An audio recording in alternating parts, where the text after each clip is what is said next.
요즘에 저를 좀 사칭하는 불법 리딩방이나 텔레그램 또 단톡방들이 굉장히 좀 많아지고 있는데 각별히 여러분들이 좀 주의를 했으면 좋겠어서 이렇게 좀 영상을 찍게 됐고요. 실제 피해 사례들도 좀 있는 것 같아요. 저는 이런 리딩이라든가 이런 걸 전혀 하고 있지 않거든요. 저를 사칭한 어떤 문자가 온다거나 그런 걸 받으셨을 때는 그냥 무시를 하시거나 꼭 신고를 꼭 해주시면 좀 좋을 것 같습니다.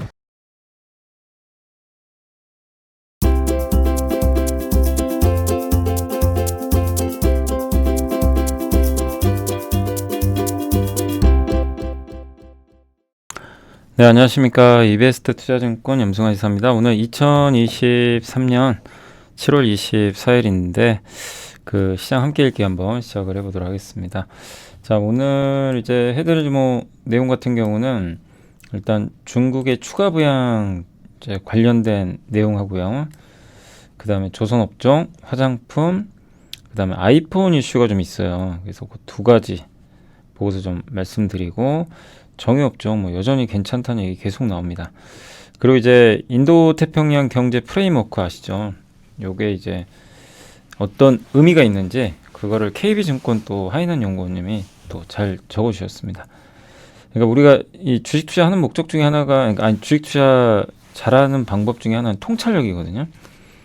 도대체 이게 이 세상이 어떻게 바뀌고 어떤 변화가 있고 어떤 산업이 수혜를 받는지 이거를 간파해야 돼요. 그게 이제 수익률과 직결되는데 그걸 또 굉장히 잘해주시는 분이 하인한 연구원님이시죠.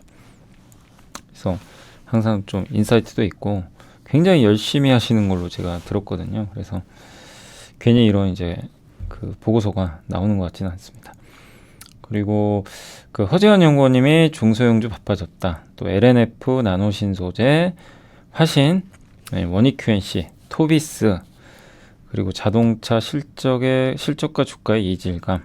굉장히 요거는 제가 읽어보니까 또 뭔가 다른 내용이에요. 여러분도 한번 들어보시면 또 이렇게도 생각할 수 있구나. 한번 그걸 말씀드릴 예정이고 마지막으로 이것도 역시 통찰력 기르는데 좋습니다. 주식시장은 미인대다 라는 이제 자료인데 8월달 자료 이제 전망 같아요. 그래서 한번 설명을 드리도록 하겠습니다. 자, 그래서 이제 방송을 좀 시작해드리면 중국이 요즘에 너무 안 좋죠. 경기가 안 좋은데 근데 그 사회과학원에서 추가 부양책을 제시했다고 합니다. 이거를 이번 달 말에 중앙정치국 회의에서 반영할지는 좀 지켜봐야 될 것 같고요. 지난 20년 동안 그 중국 같은 경우는 회사채 지방정부 부채 통해서 경기를 부양을 많이 했는데 지금은 이게 구조적인 문제 때문에 물가가 계속 떨어지죠. 이게 좋은 게 아닙니다. 그래서 이렇게 물가가 자꾸 떨어지는 상황에 오면 실질금리가 이제 올라가게 되거든요. 물가가 낮게 유지가 되면. 그러면은 이제 이 디벨로퍼, 부동산 개발하는 회사들이 금리 부담 때문에 이자 상환에 급급할 수밖에 없다고 합니다. 그러니까 이제 부동산 개발 업체들은 이자 갚느라고 어려운 상황이고 투자도 언감생심이죠. 부동산 부양을 해야 되는데 어려운 상황이고 또 거기다가 지금 미국이 탈중국 하고 있으니까 이 공장들이 어디로 가요? 막 멕시코, 인도 주변국으로 번지죠. 그러니 고용이 줄 수밖에 없어요. 이 공장 있죠. 제조업 공장은요 중산층 일자리예요. 양질에 이게 없어져 버리는 거예요. 중국 입장에서. 그래서 그런 부분들이 굉장히 지금 중국 경제를 압박하고 있고 이건 미국이 의도한 거겠죠. 어떻게 보면. 그 G7 같은 경우 이제 남반구에 원자재 부국들이 많잖아요. 예를 들면 남미도 있고 또 호주도 있겠죠. 이제 이런 데 투자를 지금 많이 하려고 PG2라는 이제 어떻게 보면 이제 인프라 펀드죠. 그걸 조성하는 건데 그걸 한 6천억 달러면은 우리나라 돈으로 700조가 넘는 거죠.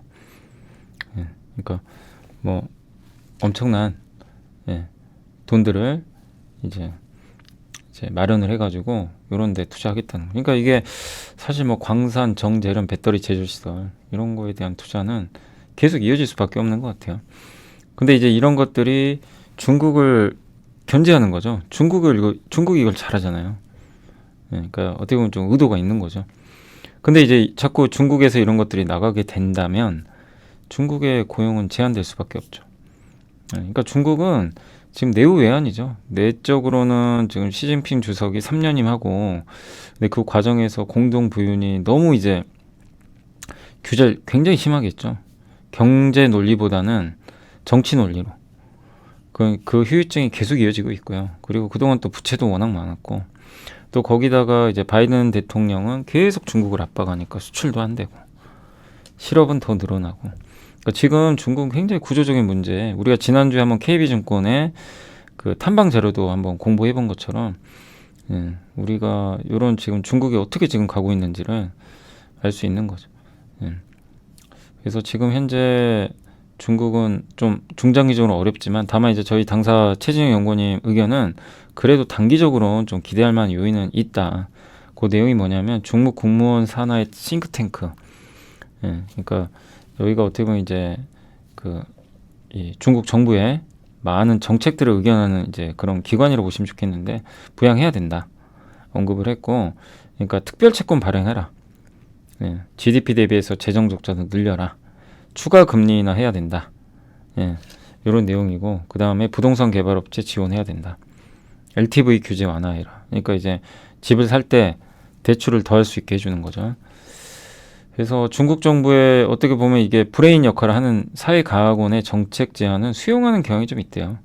근데 이거는 아직 확정된 건 아니고 7월 말에 과연 이해 안대로 되면 굉장히 일단은 그 부양을 한다는 얘기거든요. 그럼 이제 우리나라의 경기 민감주도 한 번은 급등할 가능성은 있습니다. 그러나 알 수가 없죠, 지금. 이걸 채택할지는. 그래서 7월 말에 있을, 이제 얼마 안 남았잖아요. 이번 주니까.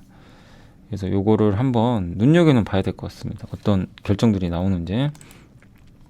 지금 중국 사람들이 어쨌든 이제 이런 것들이 모두 안 좋다 보니까 실업률은 높아지니까 돈을 안 써요. 아니, 자꾸만 실업 상태면 현금 아껴야 될 거 아니에요. 그러니까 이제 소비를 안 하고 저축을 하려는. 그리고 지금 많은 부동산 디벨로퍼들이 지금 어려운 상황입니다. 부동산 투자가 마이너스로 계속 가요. 토지 거래도 잘 안 되고, 그 다음에 아이폰 생산, 에어팟, 맥, 아이패드, 애플이죠. 계속 나가고 있습니다. 이게 중국 비중이에요. 빨간 게. 점점 중국 비중이 줄죠. 중국 고정자산 내 민간 투자 비중도 급격히 줄고 있고, 이게 PG2거든요. 그러니까 인프라 투자 펀드예요. 요거를 이제 G7이 조성하겠다는 그런 거죠. 그래서 책임 있는 금속, 이게 다 배터리 관련된 것들 많죠. 친환경 금속, 기후재난, 대응. 그리고 그래서 지금 이제 중국이 좀 어렵다 보니까 2020년 코로나 때 한번 특별 채권 이렇게 발행한 적이 있어요. 파란색. 근데 올해 중국 정부의 발행 목표거든요. 지금 요거밖에 발행이 안 됐어요. 실제 지방에서. 그럼 요만큼이 지금 부족한 상태죠.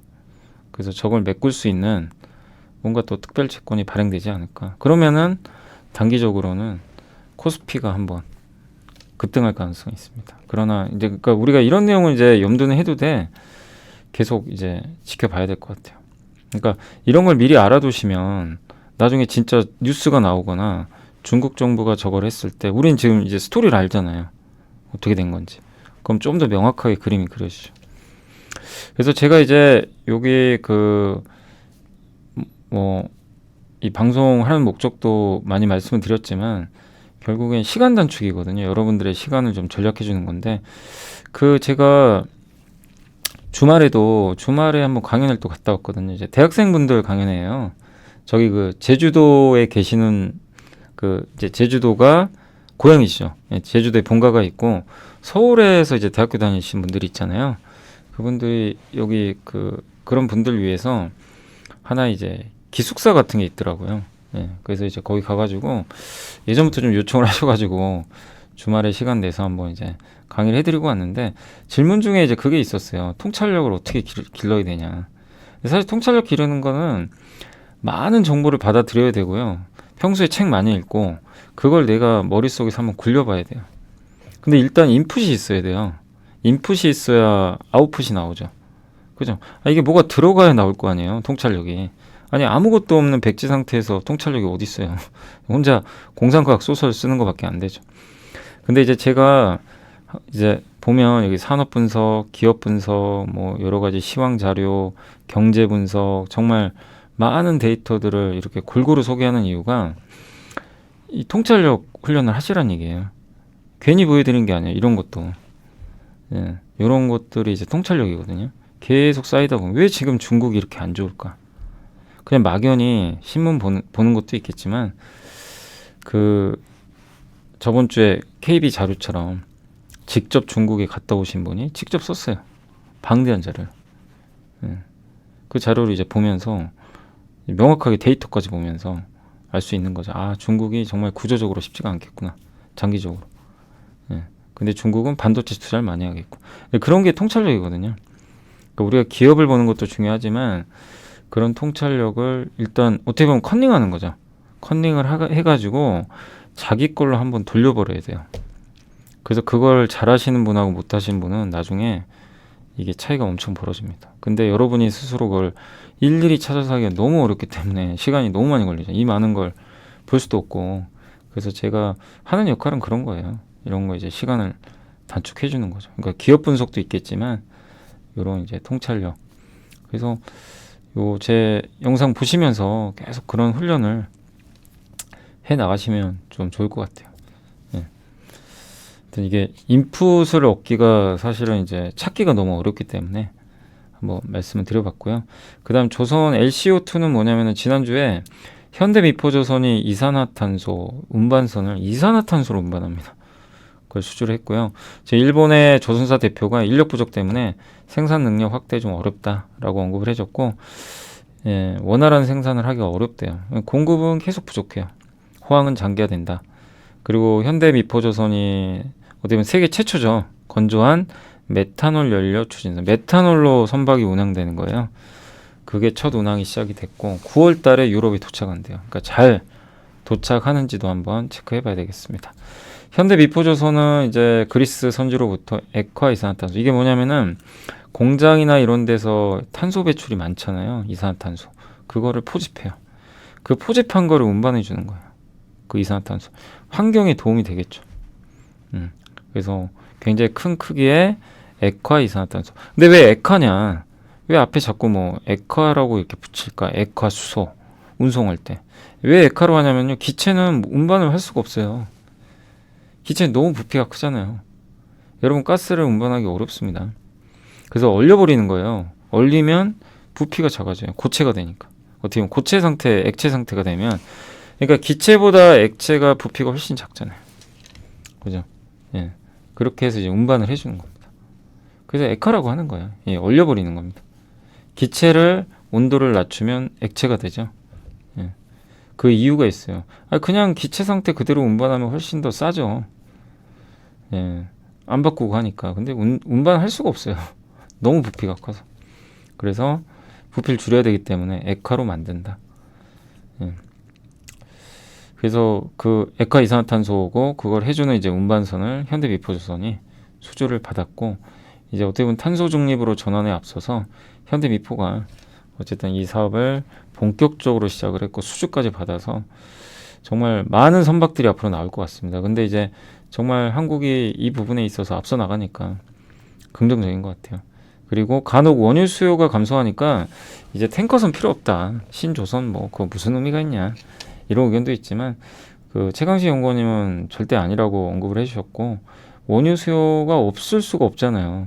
원유 안 쓸 겁니까? 그러니까 이거죠. 이렇게 언젠가는 수요가 줄죠. 안 쓸 수는 없어요. 근데 기름 안 쓰고 어떻게 살아요, 사실. 예. 근데 이제 우리 머릿속은 그렇죠. 기름이 이제 없어진다고 생각하는 거죠. 쓸 필요가. 예. 저도 그래요. 머릿속에 이제 고정관이 야 이제 원유 시대는 갔구나. 기본 개념은 그건데 보다 면밀하게 봐야 될 거는 이제 옛날처럼 수요가 많지는 않겠지만 어쨌든 2030년까지는 필요하다는 얘기예요. 그러니까 뭐 탱커가 필요한 거죠. 근데 너무 극단적으로 나갈 필요는 없다. 이렇게 말씀을 드리고 싶습니다. 네. 그리고 노후선 교체 수요 있죠. 친환경 선박 필요하죠. 탱커 시장의 이런 빈자리를 또 이런 이산화탄소 운반선이 채울 수 있다라고 보시면 좀 좋을 것 같습니다. 마진도 괜찮대요. 예.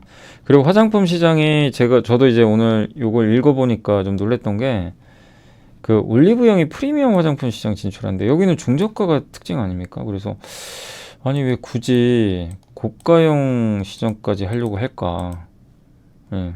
이건 솔직히 저도 좀 잘 모르겠어요. 성공할지는. 많은 분들이 올리브영은 저가형 브랜드 요걸 많이 판매하고 부담 없이 가서 사시잖아요. 온라인에서도. 근데 온라인 대상으로 뭐를 만들어서 프리미엄 시장에 진출한다. 이렇게 좀 나와 있습니다. 럭스 에디트라고 하는데 뭐 성공할지 모르겠어요. 예. 근데 이게 어떤 변화를 줄지. 근데 결국엔 그러니까 한마디로 올리브영 대 기존 회사들 간의 싸움 전쟁터예요. 전쟁터. 예. 예. 이 전쟁터가 됩니다. 근데 저 럭스 에디터가 정확히 어떤 건지 모르겠어요. 그러니까 저거를 올리브영이 PB 상품 있죠. 그러니까 만약에 화장품 OEM에 맡겨요. 그래서 고가 브랜드를 만들어 달라고 한 건지 아니면 예를 들면 뭐 아모레퍼시픽의 설화수를 이런 걸 공급받아서 판매하겠다는 건지 그건 아직은 잘 모르겠습니다. 근데 어쨌든 전쟁이죠. 예, 올리브영이 너무 잘 나가니까 아무튼 기존의 면세점, 백화점, 방판 채널에는 좀 부담이 될 수밖에 없어요. 화장품. 그리고 올리브영은 매스 대중 화장품 시장에서 뭐 너무나 압도적이죠. 옛날에는 이니스프리, 더 페이스샵이 정말 잘 됐고 저도 옛날에 뭐 화장품 살 때 뭐 이니스프리도 갔었고 예. 한 10년 전엔 그랬잖아요. 뭐 미샤 지금은 안 보이죠. 예. 다 올리브영 가요. 그냥 기본적으로 올리브영 가서 화장품 삽니다. 저도 그렇고 저도 올리브영을 가요. 예. 가서 화장품 같은 거 살 때도 있고 필요한 것도 구매도 하고 또 선물할 때 예, 올리브영 가서 구매해서 선물도 하고 예. 그러니까 이게 그냥 자동적으로 가게 되더라고요. 예, 그 정도로 지금 올리브영이 예, 대중화된 거죠. 근데 LG 생활건강이 이제 고육지책 같아요. 더 페이스샵 같은 경우는 LG 생활건강의 더 페이스샵 외에는 못 팝니다. 물건 못 팔아요. 가맹 계약을 맺었기 때문에. 근데 그거를 물품 공급 계약으로 바꾸려고 한다고 합니다. 그러면 더 페이스샵 매장에서 그 올리브영 그 중저가 화장품도 팔아버릴 수가 있는 거예요. 다른 브랜드. 예. 그러면 사실 이렇게 되면 화장품 ODM은 더 좋아지게 있는 거죠. 그죠? 예. 점점 채널이 더 많아지니까. 결국 어쨌든 이런 화장품 시장의 변화는 화장품 ODM들한테는 좋은 결과로 도출되지 않을까 이렇게 보고 있습니다. 그리고 KB증권의 리서치 센터에서 이제 나온 자료인데 아이폰 요즘에 좀 이슈가 있어요. 7월 20일 날 해외 IT 매체에서 그 아이폰 15 프로 시리즈가 디스플레이 광합 부품 등의 조달 이슈 때문에 초기 공급량이 제한될 수도 있다. 그래서 출시 일정이 좀 지연될 것 같다라고 좀 언급을 했다고 합니다. 근데 아이폰 15 부품 문제는 지금 디스플레이 자체로 뭐 아니면 카메라에 문제가 있다기보다는 이 외관 디자인을 좀 변경하려나 봐요. 뭐 얇게 만들려고 하는 것 같더라고, 굉장히 베젤을. 근데 그걸로 인한 이제 조립 이슈, 조립에 문제가 생겨서 그런 것 같다. 그래서 아마 여기 KB증권에서는 1, 2주 내로 문제 해결이 가능할 것 같다. 이렇게 좀 언급을 해줬고, 그래서 아이폰 15 출시 지원 가능성은 제한적이다. 예. 그래서 기존 9월 출시 유력하지 않냐 이렇게 보고 있고, 아이폰 15 디스플레이 광학 부품 8월부터 이제 대량 양산에 들어가고요. 아이폰 15 디스플레이 이슈는 이미 최종 승인을 받았나 봐요. OLED는 패널은. 근데 조립 문제이기 때문에 심각한 차질은 아닌 것 같다. 아이폰 14는 생산 차질이 있었죠. 작년에 중국이 그 코로나 때문에 셧다운하는 바람에. 근데 올해 이런 이제 품질 이슈로 또 이런 일 발생하면 어떡할까? 그래서 요새 LG 이노텍 디스플레이 주가가 급락을 해버렸어요. 최근에 관련 기업들이. 예, 그리고 광학 부품 카메라죠. 여기도 카메라 모듈 문제가 아니라 렌즈 관련 부품의 경미한 이슈라고 적어주셨습니다. 그래서 하반기 실적 추정치 변화 없고 LG 이노텍 지금 카메라 모듈 독점 공급하고 폴디드 줌, 예, 그 다음에 액추에이터 내재 바로 영업이익은 급증할 것 같다. LG 디스플레이도 흑자전하지 않을까. 왜냐하면 기존 14보다 OLED 패널 공급이 좀 늘어날 거라고 하더라고요. 삼성보다 더 많아질지는 아직은 확정 안 된 것 같고. 근데 아이패드 있죠, 내년도. 지금 많은 전문가분들은 내년 아이패드용 OLED 들어가잖아요. 처음으로. 그건 LG가 더 많이 납품할 걸로 좀 보고 있어요. 그 이유가 뭐냐면 투스택 텐덤 때문에 그래요. 투스택 텐덤 우리 함께 배우기에 배웠죠. 소재를 2개 쓰는 거. 예. 그죠? 이 중간에 그게 뭐였죠? CPL? 예, CPL인가요? 그거를 경계선으로 해가지고 같은 걸 2번 쓰는 거예요, 소재. 근데 그거는 LG 디스플레이 이미 개발해가지고 차량용 디스플레이 공급을 하고 있어요. 그래서 LG 디스플레이가 좀 더 공급량은 많을 걸로 예상하는데, 아이폰 15는 뭐 어떤 데는 LG가 더 많이 할 거다, 어떤 데는 삼성이다. 이게 되게 좀 헷갈려서 알 수가 없습니다. 근데 분명한 건 LG 비중이 늘긴 늘어요, 옛날보다. 예. 왜냐면 그게 애플이 좀 원하는 것 같더라고요. 애플 입장에서 LG 쪽. 근데 LG가 아무래도 이제 중소형 OLED가 경험이 좀 부족하다 보니까 좀 늦었죠, 사실 삼성에 비해서. 근데 또 이런 이슈가 좀 생겨가지고 주가가 좀 급락을 했던 것 같습니다. 근데 KB 의견은 이거 너무 걱정할 필요 없다. 근데 키움증권의 김지선 연구원이 의견 좀 달라요. 그러니까 지금 아이폰 출시 지연 우려 제기 중인데, 아이폰의 사양 변화가 클 때마다 이게 좀 반복된다고. 이번에 사양 변화가 좀 있잖아요. 폴디드 줌 같은 거. 그리고 이번에 이 베젤이 되게 얇아진다고 하더라고요. 근데 그런 것들이 좀 변하다 보니까 또 약간의 문제가 생긴 거 아닌가, 이런 언론 보도가 실제 있었어요. 예, 그래서 여기 공통적으로 얘기하는 건 뭐냐면은 조립, 프리즘 조립. 이미지 센서는 주로 제가 알기로는 소니가 만드는 걸로 알거든요. 근데 아무튼 이런 품질 이슈가 제기되고 있는 걸로 좀 추정을 하고 있습니다. 그리고 여기 더 얇은 베젤, 이거 조립해서 좀 뭔가 신뢰도가 확보되지 않은 것 같다. 그래서 만약에 그게 사실이면 출하가 지연될 수도 있잖아요. 그러면 당연히 안 좋죠. 예, IT 부품업계.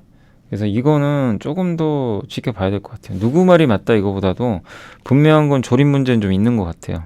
근데 이게 KB증권 얘기처럼 그냥 일시적인 문제고 1, 2주 안에 잡히면 아무 상관이 없겠죠. 채널째 나오는 건데 못 잡은다, 그럼 키움증권 의견처럼 늘어버릴 수가 있어요. 그래서 일단은 아이폰 관련 기업들은 조금, 예, 요 현상이 어떻게 될지는 한번 좀 스테이하고 조금만 지켜보세요. 아직은 뭐 알 수는 없어요, 명확하게. 예. 그러니까 이런 이슈가 있었다는 거는 한번 염두에 두시면 좋겠습니다. NH의 최영광 연구원님은 SO 요새 지난주도 그렇고 계속 정유업황 괜찮다. 근데 그냥 이분들이 얘기하는 게 아니라 실제 데이터가 좋아요. 그러니까 데이터 보고 하는 거예요. 그러니까 싱가포르 정제 마진이 7.97달러인데 과거 평균 넘었어요. 그리고 2022년이 역대급 호황이었죠. 그때 정제 마진 엄청났죠. 작년 1, 2분기 왜 전쟁 나가지고 경유 마진이 장난이 아니었어요. 근데 그때가 역대급 호황인데 그거 제외하고는 호황기 수준이라고 합니다. 그리고 휘발유, 등유, 경유, 항공유도 마찬가지. 과거 평균을 대폭 상해. 예. 그러니까 휘발유 공급은 줄고 성수기는 진입하고 수요는 증가하고. 예. 근데 이 나프타라고 있어요. 이 정유 회사들이 또 석유화학 회사들한테 나프타를 공급하는데 요거는 또 마진이 별로 안 좋다고 합니다. LPG하고 이쪽은. 예. 근데 왜 그러냐면 나프타가 석유화학의 원료인데 석유화학 업황이 너무 안 좋죠. 그러니까 가동률이 안 나오니까 원재료가 못 들어가는 거예요. 그래서 나프타 쪽은 좀 안 좋다. 이 부분이 정유주한테는 조금 부담인 것 같아요. 그래서 휘발유나 등유, 경유 이런 건 굉장히 좋은데 나프타가 조금, 예, 어떻게 보면 실적에 약간 부담을 줄 수 있다라고 보고 있는 것 같습니다. 예. 근데 왜냐면 이게 나프타 비중이 27%가 되거든요. 예. 그럼 결국엔 석유화학 기업들의 업황이 좋아져야 된다는 얘기예요. 근데 그럼 결국 이걸 결정하는 건 누구예요? 중국이죠. 그러니까 결국 이거예요. 이렇게 가면 우리가 통찰력을 발휘해 보면 결국 정유주가 지금 다른 건 좋아요. 다 좋아요. 뭐 항공유, 등유, 휘발유. 오케이. 정제 마진 굿. 주가는 많이 빠졌어요. 이제 하방 단단. 근데 한 가지 문제가 석유 제품 생산 비중 중에 나프타가 27. 꽤 크단 말이에요. 근데 요 놈이 지금 마이너스예요. 정제 마진이 굉장히 안 좋아요. 과거 평균 마이너스인데. 그럼 얘가 개선되면 되잖아요. 얘가 개선되려면 이게 원재료 석유화학 제품의 원료예요. 에틸렌 만드는. 그러면 에틸렌 많이 만들면 되잖아요. 석유화학 기업들이. 근데 안 만들어요. 왜? 업황이 안 좋으니까. 왜 안 좋냐? 중국이 지금 너무 안 좋죠. 예. 그럼 중국이 살아나면 석유화학 생산량 늘어나고 나프타 마진도 올라가겠죠. 약간 이제 이런 그림이에요. 그래서 중국이 중요한 거예요. 결론은. 그러니까 중국이 본격적인 좀 부양을 만약에 한다면 석유화학도 좋고 정유까지도 연결된다. 근데 정유는 일단 기본적으로 다른 부분들이 다 괜찮아요. 그래서 하방은 굉장히 단단할 것 같다. 예, 근데 마지막 트리거는 저 나프타가 되지 않을까. 이렇게 좀 보시면 좋겠습니다. 아무튼 지금은 굉장히 저평가돼 있다. 그러니까 어떤 그림인지 좀 이해가 되시죠? 이게 정제 마진입니다. 예, 싱가포르 정제 마진이 평균 넘어섰고요. 휘발유 정제 마진은 뭐 옛날 평균 훨씬 넘어섰습니다. 요 진한색 회색이 옛날 과거 평균이에요. 굉장히 높은 편이죠. 자, 그리고 이제 IPEF라고 인도태평양 경제 프레임워크 우리 많이 작년부터 들어봤죠. 예, 그래서 미중 패권 경쟁이 진행 중인데 이런 게 바로 통찰력이죠. 이런 자료들을 이제 하이난 연구원님이 굉장히 많이 좀 적어주시는 그런 편인데 또 이제 이런 것들이 통찰력 기르는데 상당히 유용합니다. 그래서 IPEF 인도태평양 경제 프레임워크 미국이 중국에 대항하기 위해서 경제협력척을 그 결성하려는 목적에서 추진 중이고 합의문은 아마 올해 11월에 나오지 않을까 이렇게 보고 있습니다. 그래서 미중 패권 경쟁 시대의 대표적 산업물로 좀 볼 수 있다라는 내용이고 여기서 이제 얻을 수 있는 힌트는 개최 장소가 좀 중요한데 일단 이제 10여 개국의 장관급 인사들이 공식적으로 모이거든요. 그래서 현재 일본, 호주, 인디아, 인도네시아, 싱가포르, 미국, 한국에서 개최가 됐고 분류를 하면 이제 반도체는 일본, 한국, 광물은 호주, 인도네시아, 공급망은 인도, 예. 무역 중심지는 싱가포르 이렇게 네 군데로 분류할 수 있다. 그래서 그 반도체는 미국이 강점을 가진 분야잖아요. 근데 광물 자원은 아니에요. 중국이 강점이죠. 미국이 약점이죠. 그래서 공급망은 중국을 대체할 국가의 필요성이라는 점에서 이들 국가에서 협상을 개최한 이유가 이해가 될 것 같다. 그러니까 광물, 호주, 인도네시아 요거 이제 지칭하는 거죠. 그리고 반도체는 미국이 잘하지만 한국과 일본의 대만 이런 데 협조가 필요하죠. 그래서 KB증권에서는 계속해서 투자 아이디어로 반도체 후공정 기억나시죠? 후공정, 인도, 인도네시아 광물자원, 민족주의, 종합상사. 그래서 여기 부합하는 기업들이 주가 실제 많이 올랐잖아요. 요새 반도체 후공정 시대죠. 뭐 HBM이 와서 그렇지만 예. 그리고 인도네시아, 인도, 광물자원, 민족주의, 예. 종합상사. 장난이 아니죠 요즘에. 뭐 정말 뜨겁죠 뜨거워 이쪽 섹터가. 오늘 포스코 인터는 아까 상한가가 찍었죠. 예. 그러니까 계속 얘기한 거죠. 예. 그 저도 이제 하이난 연구원님 보고서는 꾸준히 소개해드리는 이유가 이 통찰력 기르는데 굉장히 좋아요. 아 이렇게 세상이 바뀌고 있구나. 세상이 바뀌는데 투자해야 되거든요. 예. 그게 진짜 주도주가 되는 건데 그런 걸 정말 맥을 잘 짚어주시는 것 같아요. 근데 이제 이것도 그 내용이에요. 그래서 11월에 IPEF 선언이 나올 것 같아요. 그러면 이제 보다 명확하게 더 그림들이 그려질 것 같습니다. 그래서 반도체 고도화, 이 미국이 중국의 경쟁 우위 지속하려면 사실 반도체는 무기입니다. 공부해 보시면 아시겠지만 반도체는 안보예요. 무기에 들어가서 무기 성능을 바꿉니다. 정밀 타격을 합니다. 예, 반도체 못하면 그걸 못해요. 그래서 소련이 힘든 거죠. 밀렸죠. 옛날에 91년도, 92년도에 걸프 전쟁도 미국의 압승이었잖아요. 어떻게 보면. 그죠? 예, 미국의 승리였고. 다 거기에 반도체가 들어가 있는 거죠. 어쨌든 그 핵심은 반도체고 그걸 또 만드는 핵심 중에 하나는 후공정 패키징이다. 예. 한미반도체가 물론 HBM으로 간 거죠. 저는 이것 때문에 한미반도체 갔다고 생각은 안 하고 근데 어쨌든 한미반도체 패키징 장비를 만들고 근데 오늘 한미반도체 그 좀 깜짝 놀란 게요. 주가 5배 올랐잖아요. 여기 대표이사님이 10억 원어치 샀어요, 주식을. 근데 오늘 사자마자 바로 공신했어요. 그러니까 뭐냐면 보통 사고 나서 5일 안에 하면 되거든요. 내부자는 5일 안에 공시하면 돼요. 그 법적으로. 그럼 며칠 후에 해도 되는데 사자마자 오늘 바로 공시를 내버렸습니다. 굉장히 이례적이죠. 근데 금액도 아니 5배 올랐는데 4배 정도 올랐죠. 4배 정도 오른 가격에 10억을 샀어요. 자신감의 표현이신지 뭔지 모르겠는데 와, 야, 여러분도 사실 쉽지 않잖아요. 4배 오른 가격에 내 돈 내가지고 10억 원어치 주식 산다. 예, 내가 아무리 사장이어도 예, 그건 사실 만만한 건 아닌데 아무튼 그게 또 오늘 이슈가 됐어요. 예. 아무튼 패키징 그런 상황이고 또 광물자원 확보도 지금 중요하죠. 네, 그래서 뭐 포스코가 괜히 가는 거 아니잖아요. 작년에 정말 제가 그때도 한번 말씀드렸죠. 제가 주식 투자를 할 수 있었으면 작년에 정말 집중 투자하고 싶었던 몇 개 기업이 사실 있어요. 근데 그 중에 가장 대표적인 게 포스코죠. 말씀 많이 드렸죠, 그거는. 예. 근데 이렇게 뜨거울지는 저도 몰랐습니다. 아무튼 60만 원까지 왔고 뭐 광물자원 확보 영향이죠. 예. 그걸 제일 잘하는 게 포스코잖아요. 뭐 압도적으로 잘하고 있고 그 다음에 이제 공급망으로서의 인디아. 인도는 중국을 대체할 공급망 역할을 하는 거죠. 그래서 인도에 투자한 한국 기업들 많이 있어요. 뭐 LG전자도 있고 포스코도 있고 삼성전자, 현대차 예, 다 있습니다. 그래서 우리나라 대기업들이 다 진출했기 때문에 인도 상당히 성장도 한국한테 중요합니다. 그래서 아마 이게 11월에 시애틀에서 합의문이 나올 것 같대요.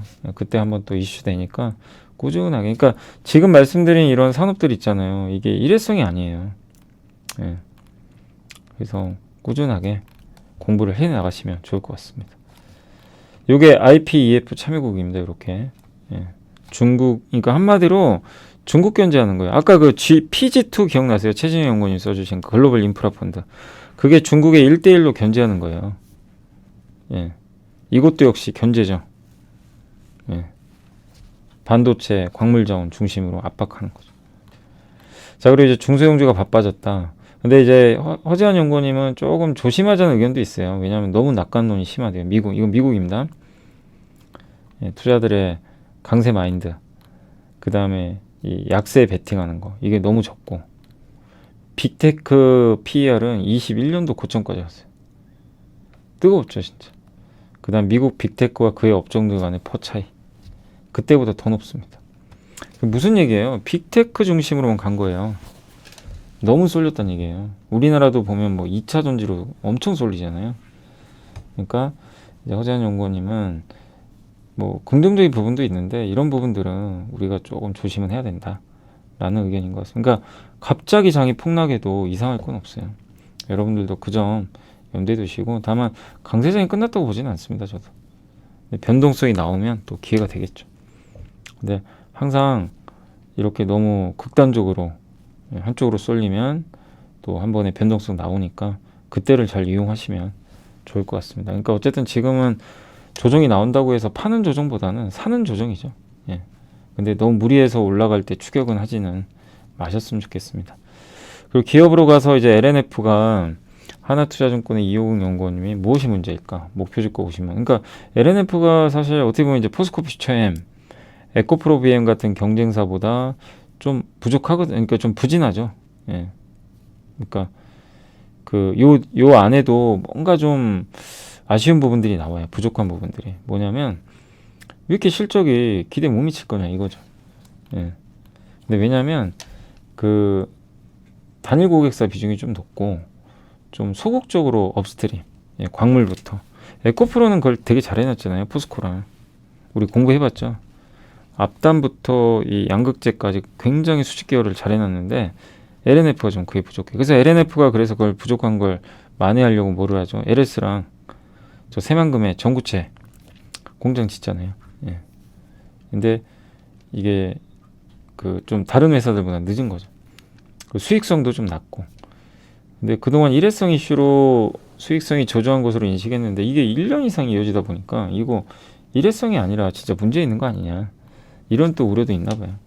근데 그게 고객사와의 뭐 협상력에서 오는 차이도 있을 수도 있겠지만 원재료 제공 및 투입 시점 때문이라고 합니다. 그러니까 작년 2분기부터 원재료 매입이 굉장히 크게 늘어났대요. 작년 2분기, 작년 4분기 최대. 근데 그때 굉장히 원재료가 비쌌어요. 그러니까 비쌀 때 원재료 매입을 한 거예요. 이제 그런 것들이 반영되니까 수익성이 좋을 리가 없죠. 근데 이게 이제 끝나갈 거란 얘기입니다. 예.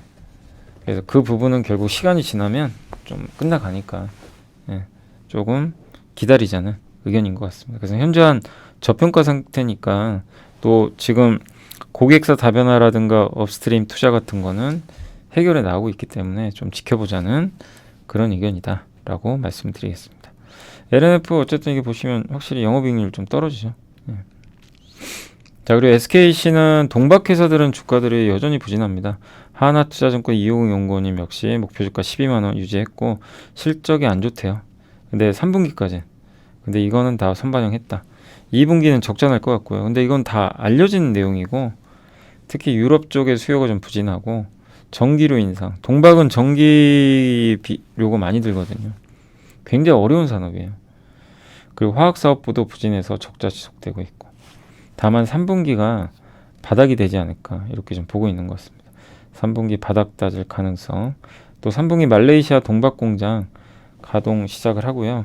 근데 본격적인 이제 생산량 증가는 아마 4분기부터 이루어질 걸로 전망을 하고 있습니다.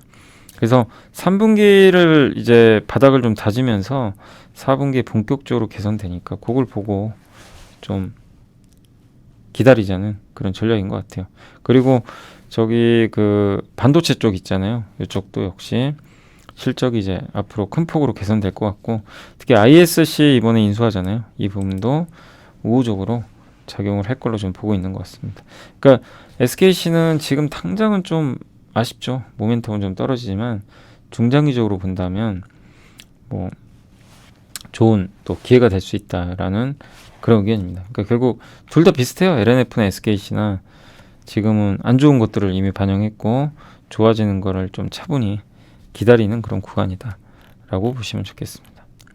그리고 나노신소재도 역시 2차 전지죠. 하이투자의 정원승 연구원님. 정원승 연구원님도 나노신소재 대부죠. 대부. 옛날부터 발굴해내신 거죠. 대단하신 분이고요. 예, 목표 주가 18만 원. 옛날에 그 마법의 가루샹 기억나세요? 가루상. 2021년도에 2020년 말인가 뭐 나노신소재도 10배 이상 올랐죠. 굉장히 많이 올랐죠. 근데 나노신소재는 CNT 도전제 우리 공부해봤죠. 제이오 예전에 제이오 나노신소재 이 두 개 기업 공부 한번 해봤죠. 탄소 나노튜브를 도전제로 쓰면 뭐가 달라집니까? 카본 블랙 있죠. 원래 도전제는 양극 음극이 들어가는데 이 카본 블랙은 이게 부피가 많이 들어가요. 그럼 그만큼 양극재를 많이 못 써요. 근데 탄소 나노튜브는 조금밖에 안 들어가요. 그럼 그 빈 공간에 다른 걸 채워 넣으면 성능을 올릴 수 있는 거죠. 그래서 앞으로는 탄소 나노튜브로 간다고 보시면 좋겠고, 근데 요거를 24년, 25년도에 생산 증설하는 규모가 더 확대된다고 합니다. 그래서 상향 조정했어요. 왜냐? 전방 고객사들이 요청을 한 거죠. 도전제 수요가 그만큼 늘어나고 있다.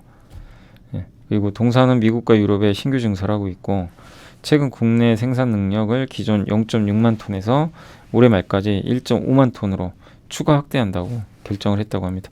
동사의 탄소 나노튜브 도전제 생산 설비 증설 기간이 3, 4개월 가량으로 상당히 또 짧은 편인데 굉장히 짧게 지금 증설할 수가 있는데 그러면은 지금 이런 상황을 감안을 해봤을 땐 도전제 생산 증설을 결정한 건 이 1, 2년 내에 고객사 수요가 이미 결정돼 있다라는 증거가 아니겠냐 이렇게 보고 있고 그래서 올해 도전제 매출은 489억인데 25년도에 3,098억으로 급증할 걸로 전망하고 있습니다. 거의 10배 가까이 튈 것 같아요.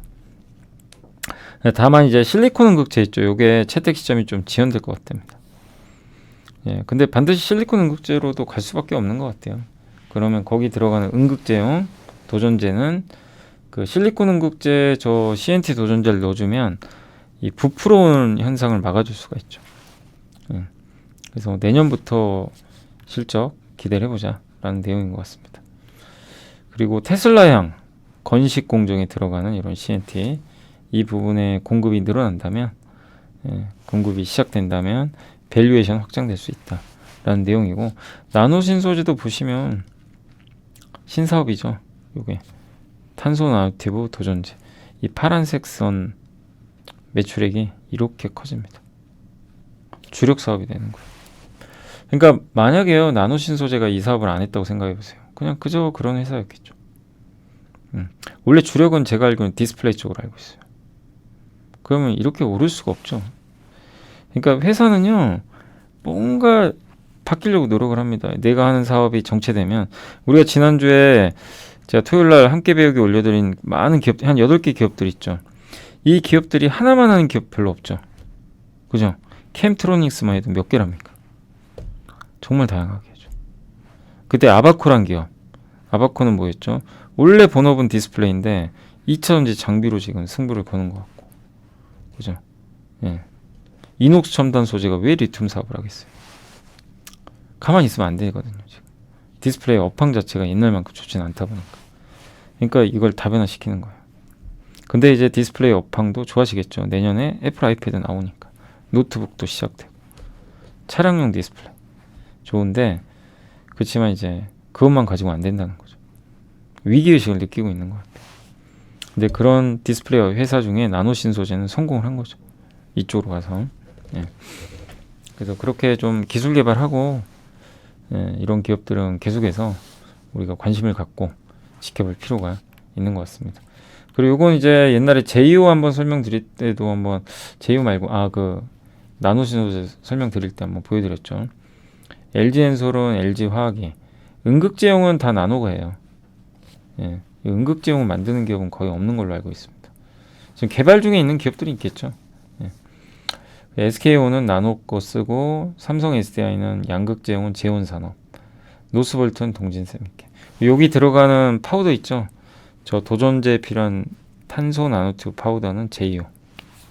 예, 이렇게 우리가 한번 공부를 해봤으니까 참고하시면 좋겠습니다. 화신은 그 이번에 배터리팩 케이스를 공시를 했어요. 연평균 1,000억에서 1,500원. 현대모비스로 보내는 겁니다. 지금 보내는 건 아니고 25년부터 공급이 들어가요. 지금부터 이제 계속 개발하겠죠. 그래서 이 GMP 플랫폼이 아이오닉 5에 들어가거든요. 지금 현대차의 전기차는 대부분 이 플랫폼을 쓰는데 후속 모델이 EM이에요. 그래서 K8, GV9, GV90, G70 이런 데서 아마 채택을 할 걸로, 예, 좀 예상을 하고 있습니다. 이렇게 되면 동사 배터리팩 케이스, 그러니까 배터리팩을 이제 보호하는 케이스 만들거든요. 요거 수주 잔고가 2조 원까지 늘어날 걸로 보고 있는 것 같습니다. 그 연매출이 3천억 정도 증가할 걸로 보고 있고요. 알루미늄 소재 적극적으로 좀 적용할 것 같고, 판매 단가는 상승하는 걸 좀 보장을 해준다고 합니다.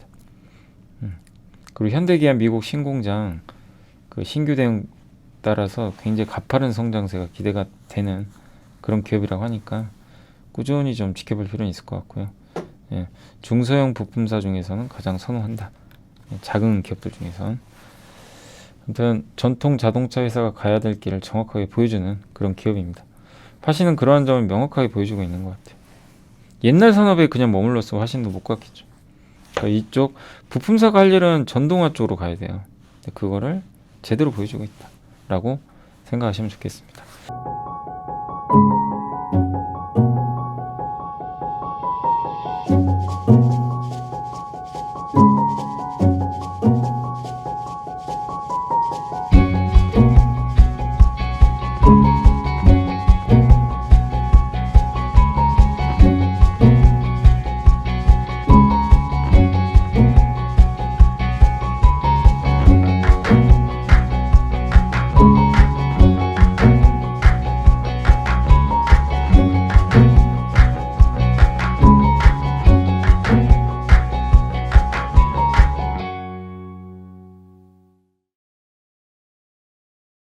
자, 그리고 반도체에서 원익 QNC 같은 게 요새 조금 지지부진한데 2분기 실적은 크게 기대하기는 좀 어려울 것 같고요. 왜냐하면 반도체 다 비슷하죠. 지금 업황이 좋은 건 아니거든요. 예. 그리고 이제 자회사 모멘티브, 여기가 이제 여기서 그 공정에 사용되는 쿼츠 원재료를 제조를 해가지고 그걸 가지고 이제 식각 부품들을 만드는 거죠. 아무튼 고객사 가동률이 좀 하락하면서 실적은 뭐 사실 원익QNC만 안 좋은 게 아니라 다 마찬가지입니다. 전반적으로 역성장은 좀 불가피한 것 같다. 이런 내용입니다. 그리고 대만법인이 아마 연내 좀 증설이 완료되면 매출액은 900원까지 증가할 수 있는 그런 그 생산 능력을 확보할 거라고 합니다. 그리고 TSMC 향으로도 아마 공급을 할 가능성도 있나 봐요. 그래서 원익QNC 굉장히 유명한 기업이죠. 식각 부품으로. 그래서 업황은 안 좋지만 장기적으로는 좀 괜찮지 않겠냐라는 그런 의견이니까 참고하시면 좋겠습니다. 자, 그리고 이제 토비스는 이제 함께 배우기 위해서 한번 우리 공부해봤죠. 주말에. 요게 이제 카지노 모니터 만드는 회사인데 오늘 키움증권의 김소은 연구원님이 보고서 나왔고, 일단 2분기 영업이익 흑자 전환할 걸로. 원래 카지노가 안 좋았잖아요. 근데 이제 올해부터는 좋아지고 있어서 카지노 모니터 슬롯머신 기계 아시죠? 그거 모니터 만들어주는 회사입니다. 코텍과 경쟁사고 전장 디스플레이 사업도 하죠. 자동차에 들어가는. 사실 이것 때문에 주가 많이 올랐던 거예요. 자동차형이 들어가니까. 그리고 6월부터 서천 신규 공장 가동 착수 들어가서 실적이 더 성장할 걸로 전망하고 있고, 카지노는 글로벌 2위 업체 IGT로 제품 공급이 좀 늘어날 걸로 예상하고 있고, 유럽은 아날로그가 아니라 디지털 슬롯머신 채택을 확대한다고 합니다. 이러면 이제 유럽 쪽으로도 매출이 늘겠죠. 그리고 핵심은 근데 이거예요. 전장 디스플레이. 요게 제일 중요하죠. 기존 중국 공장 가동률 개선 중이고 3분기에 국내 서천 신공장 매출 본격적으로 반영될 거라고 합니다. 그래서 이 차량용 쪽은 적자가 좀 그동안 이제 어떻게 보면 영업 적자가 좀 지속됐지만 하반기는 매출액 증가와 함께 그 흑자 전환할 걸로 좀 기대를 하고 있는 것 같습니다. 그래서 내년부터는 본격적으로 이익에 기여할 걸로 기대하고 있고요. 2차전지 자회사 중에 테이핑용 필름 공급업체 쉐이라이트, 이쪽 이제 원통형 배터리 안에 들어가는 이런 소재들을 이렇게 이제 테이핑 해주는 거죠. 예. 그래서 원통형 배터리 수요가 좀 늘고 있기 때문에 장기로 수혜받지 않을까, 이렇게 좀 예상을 하고 있는 것 같고요. 또 5월달에 글로 쿼드텍이라는 전기차 충전기 관련 솔루션 업체거든요. 이 회사를 이제 그 지분을 좀 취득을 했습니다. 이 회사가 이제 SK 시그넷 같은 그 전기차 충전기 만드는 기업에 좀 그 납품을 하고 있는 걸로 알려져 있는 것 같습니다. 주가가 어쨌든 많이 올랐어요. 사실 이 토비스도 적게 오른 건 아니고, 다만 그럼에도 펀은 6.5배로 좀 싸다라는 그런 내용이니까 참고해 주시면 좀 좋을 것 같습니다. 토비스 요건 매출액 추이입니다. 앞으로 향후의 전망이니까 참고하시면 되겠고, 다만 이제 이번 2분기 실적이 이제 8월에 나오겠죠. 나올 텐데 그 실적은 계속 체크를, 업데이트를 꾸준하게 해 나가야 될 것 같습니다. 자, 그리고 이제 자동차 관련된 얘기인데 KB증권의 강성진 손민영 연구원님이시고, 글로벌 자동차 기업들이 최근에 주가 좋았거든요. 그 이유는 생산 능력이 이제 정상화. 되게 뭐 반도체라든가 이런 게 부족해서 생산이 많이 못 됐는데 이제는 늘어나기 시작했고요. 4, 5월만 봐도 성장률이 18%. 판매 증가의 핵심 원인은 사실은 수요보단 공급 증가 아니냐, 이렇게 좀 보고 있는데, 미국의 신차 가격은 좀 떨어지고 있거든요. 가격은 떨어졌는데 판매가 증가했다. 요거는 공급이 늘어서 그렇다고 합니다. 예. 근데 어쨌든 이제 그동안 대기 수요자들이 많잖아요. 이분들이 기다렸다가 이제 자동차를 사기 시작하고 있고, 예. 그동안 생산 부진 때문에 돈을 못 벌었던 기업들이 이제 돈을 버는, 그러면서 자동차 기업들 주가가 올라가는 건데, 그래서 현재 자동차 종목 선정의 중요한 기준은 생산 정상화, 판매 증가 속도라고 합니다. 그럼 왜 현대차 그룹은 왜 이렇게 못 가냐? 현대차 기아는 일단 이미 작년에 생산 정상화가 있었어요.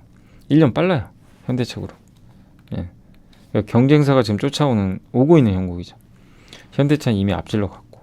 근데 여기서 경쟁자가 보폭 이제 빠르게 이제 추격을 하니까 현대차 그룹한테 이게 오히려 부담이 되는 것 같고요. 또 환율 변동에 의해서 작년에 돈을 많이 벌었죠. 근데 환율은 최근에 급락하고 있죠. 그래서 이 부분은 좀 마이너스가 될 것 같고, 그 다음에 작년에 어쨌든 많이 팔았어요. 마진도 개선되고. 근데 환율이 제일 큰 효과를 줬는데 환율은 일단 조금 하향 안정화될 가능성이 좀 높다라고 좀 보고 있는 것 같습니다. 그래서 20개 자동차 업체들 영업이익을 다 합친 상황에서 현대차가 차지하는 비중은 1분기에 9.1위나 됐어요. 꽤 컸죠. 근데 올해 하반기엔 7% 중반대로 떨어질 것 같다. 이런 내용입니다. 한마디로 좀 피카 우려가 여전한 것 같아요. 그러니까 현대차나 기아가 좀 요즘에 못 가는 이유는 아마 이런 부분들. 그러니까 앞으로에 대한 우려감. 환율도 꺾이고 이러면은 결국 현대차 영업이익 감소할 수밖에 없는 거 아니냐. 이런 우려들이 계속 있는 것 같습니다.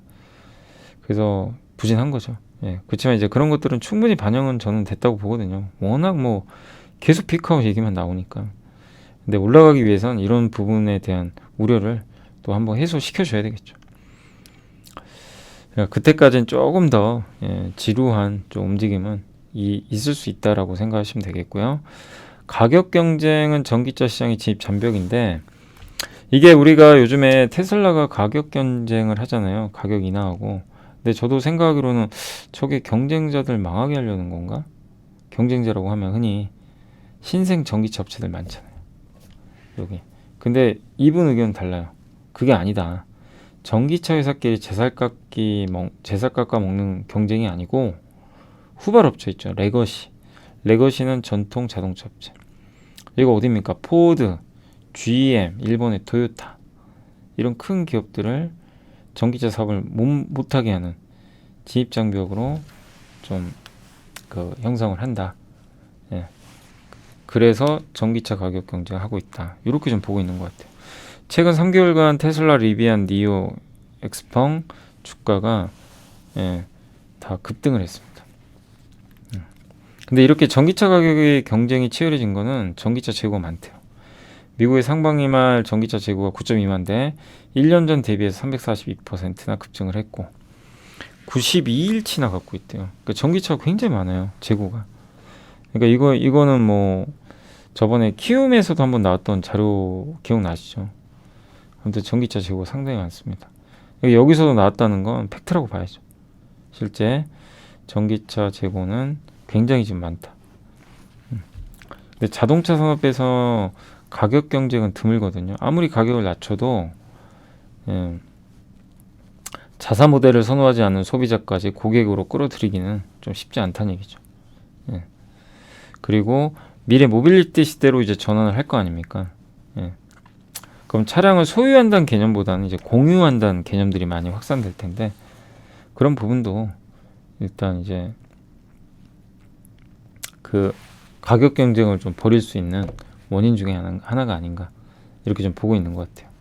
왜냐하면 브랜드와 모델별 차별성이 줄어들 수가 있기 때문에 그렇게 보고 있는 것 같습니다. 그래서 과거 자동차 산업보다 훨씬 큰 점유율을 차지하는 브랜드나 모델이 등장할 수도 있다. 그럼 전기차 업체들은 어쨌든 점유율 경쟁하는 거죠. 그래서 앞으로도 계속 가격 경쟁은 이루어질 수 있다. 이렇게 보고 있는 것 같고요. 그 전기차가 재고액이 급증한 또 이유 중에 하나가 전기차 침투율이 좀씩 높아지잖아요. 더 많이 팔리니까. 얼리 어댑터가 아니라 일반 수요층에 전기차를 팔아야 되는 단계로 지금 가고 있다고 합니다. 그러니까 뭐든지 한번 새로 나오면 써보고 대중화되기 전에. 근데 대중들이 이걸 쓰는 거는요 시간이 걸립니다. 바로 쓰진 않아요. 그것까지 가는데 시간이 많이 걸리죠. 그래서 전기차 재고가 이렇게 급증하는 건 틀리기는 좀 쉽지 않을 것 같다라고 보고 있는 것 같습니다. 또 자동차 업체들의 전기차 생산이 올해부터 또 늘어나는 것도 재고에 좀 부담이 되겠죠. 아무튼 얼리 어댑터나 이런 것들을 좀 선제적으로 쓰고 싶은 분들은 전기차를 많이 샀거든요. 일반 대중이 사야 되는데 어쨌든 일반 대중들이 안 사면 지금처럼 전기차 재고는 늘어날 수밖에 없는 거죠. 근데 이런 현상이 쉽게 해소는 안 될 것 같다. 왜냐하면 에버렛 로저스라는 사람이 이론을 만들었는데 새로운 신기술의 도입에 가장 앞장서는 사람을 이노베이터, 가장 이제 선두에 쓴 거죠. 전체 소비의 2.5%고요. D를 이어 이제 신기술을 도입하는 얼리 어댑터라고 그러죠. 조기 채택자. 이쪽 비중은 13.5 정도 된다고 합니다. 그래서 전체 소비자의 16%까지는 일단은 뭐 올라가는 건 그렇게 문제가 안 된대요. 이런 이제 분들의 성향 때문에. 근데 여기가 제일 중요합니다. 조기 대다수, 이제 평범한, 이쪽이 34%인데 이게 앞에 두 그룹보다 신기술 도입에 더 많은 좀 시간이 필요할 수밖에 없다. 이렇게 좀 보고 있는 것 같고. 근데 여기가 참전을 해야 돼요. 여기가 전기차총에 들어가야 이제 진짜 대중화가 열려버리는 거죠. 유럽은 조기 채택자에 대한 얼리 어댑터에 대한 침투는 이제 마무리돼가고 있고요. 중국 전기차 업체들은 조기 채택자 층을 넘어서 조기 대다수층으로 침투를 하고 있다. 그러니까 유럽이나 중국이나 어쨌든 침투율이 계속 높아지고 있는 거죠. 그리고 미국 같은 경우는 이미 모델별로 좀 다르대요. 테슬라 모델 3가 속해 있는 D, 좀 이제 저가형이죠. 여기 같은 경우는 미국 시장의 10% 정도의 판매를 차지를 하고 있다고 합니다. 네. 그리고 이미 전기차 시장 이쪽, 그러니까 이 라인 있죠. D 라인은 24.6%예요. 그러니까 미국은 10%가 안 돼요. 전체 침투율이 전기차가. 근데 대부분 픽업 트럭이 많아서 그래요. SUV랑. 예. 근데 그것도 결국 되겠지만 지금 현재로서는 이런 그 D, D 쪽에 들어가는 이 세그먼트, 약간 중저가 이쪽에 미국도 침투율은 상당히 높다라고 보시면 좋겠습니다. 그 테슬라는 지난해 대비해서 54% 증가한 200만 대 생산을 목표로 하고 있는데 BYD는 300만 대. 근데 포드와 GM은 좀 걱정인 게 포드가 올해 10만 대 팔았는데 연말까지 60만 대거든요. 만만치 않을 것 같고 GM은 7만 대 팔았는데 지난해 15만 대 정도 판매를 목표로 하고 있다고 합니다. 그러니까 결론적으로는 미국의 이제 완성차 기업들은 일단 좀 뒤처지고 있어요. 아직까지. 그래서 어쨌든 이 향후 전기차 시장에서 가격 경쟁은 계속 일어날 것 같고 언론에서는 전기차 가격 경쟁을 테슬라와 BYD 이런 같은 전기차 모델 그 스타트업끼리의 싸움으로 표시를 하지만 실제로는 테슬라, 뭐 BYD 대 이 현대차가 될 수도 있겠죠. 현대차, 포드, GM 이런 전통 완성차 업체들과의 경쟁이 될 수도 있다라고 보고 있는 것 같습니다. 그래서 누가 이길지 몰라요. 그러니까 보통 새로운 시각이죠. 보통 테슬라도 자기가 독보적으로 가기 위해서 경쟁, 그 스타트업들 있죠. 이거를 어떻게 보면 힘들게 만들고 자기가 더 올라서고 기존의 전통 자동차 회사들은 덩치가 크니까 뭐 그렇다고 함부로 하긴 좀 어렵고 그런 시나리오를 예상을 했는데 지금 시나리오는 완전 정반대입니다. 오히려 스타트업 기업들은 살아남고 이 기존에 자동차 완성차 만드는 큰 기업들은 좀 위험할 수도 있다. 이런 내용이 어떻게 될지 몰라요. 저도 그건 알 수는 없고 다만 테슬라는 버티겠죠. 이 치킨 게임이 펼쳐진다고 가정을 했을 때 근데 포드는 작년에 전기차에서 2조 원이 넘는 손실을 봤고요. 올해는 3조 원, 4조 원 가까운 손실을 낼 걸로 전망을 하고 있다고 합니다. 그래서 포드가 만약에 이렇게 위험에 빠지게 되면 전기차 가격이 계속 장기화 된다면 사업의 지속성 여부도 고민하게 될 수도 있다. 이런 내용이에요. 포드가 그러면 안 한다는 얘기인데 여기까지 갈지는 솔직히 모르겠습니다. 아무튼 여기서 우리가 느낄 수 있는 건 전기차에 대해서 결국엔 누가 승자가 지금 될지 모르거든요. 스타트업이 될지 기존의 레거시 기존 업체들이 이겨낼지 과연 여기서 현대차는 어떻게 될지 요거는 뭐 우리가 미리 알 수는 없죠. 근데 저는 개인적으로 현대차는 경쟁력이 있어요. 라인업도 잘 갖추고 있고 차도 제대로 만들잖아요. 기아는 제가 알기로는 그때 전기차 흑자 났던 걸로 하거든요.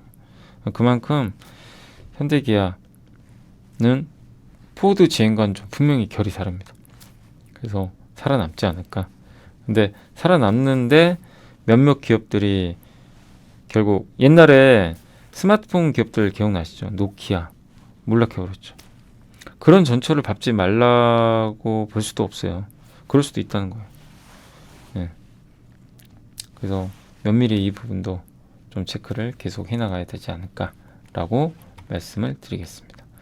그래서 자동차 쪽 되게 좀 약간 다르죠. 대부분은 그냥 테슬라 대 어떻게 보면은 테슬라가 가격이 나면서 BYD나 그런 경쟁사가 힘들어질 줄 알았는데 그게 아니라 오히려 기존 완성차하고의 대결이 될 수도 있다라는 그런 내용인 것 같습니다. 그 보고서에 있는 것 중에서 이제 현대모비스랑 HR만돈 이렇게 목표 주가를 올렸으니까 참고하시면 되겠습니다. 미국의 전기차 재고입니다. 이 부분은 부담이 될 수밖에 없다라고 말씀을 드리겠습니다. 자동차에 대해서는 전반적으로 긍정적인 의견을 제시를 해줬으니까 참고하시면 되겠고, 마지막으로 주식시장은 미인데 NH투자증권의 리서치센터 자료 보고 말씀드리겠습니다. 자, 이제 오늘 이제 보고서 중에서 이제 마지막이고요. 주식시장은 이제 미인데 버블보다 양극화 그런 좀 내용이고, 요거를 그 챗 GPT로 좀 그렸다 그럽니다. 네, 아무튼 챗 GPT의 시대가 뭐 오고 있고요. 그 한국과 대만 데이터 종합해 보면 이제 그거 일단 캡처만 좀 해온 자료인데, 요것도 한번 이제 경제 전망이라든가 좀 한번 어떤 변화가 있는지 그런 걸 설명한 자료니까 한번 참고하시면 되겠습니다.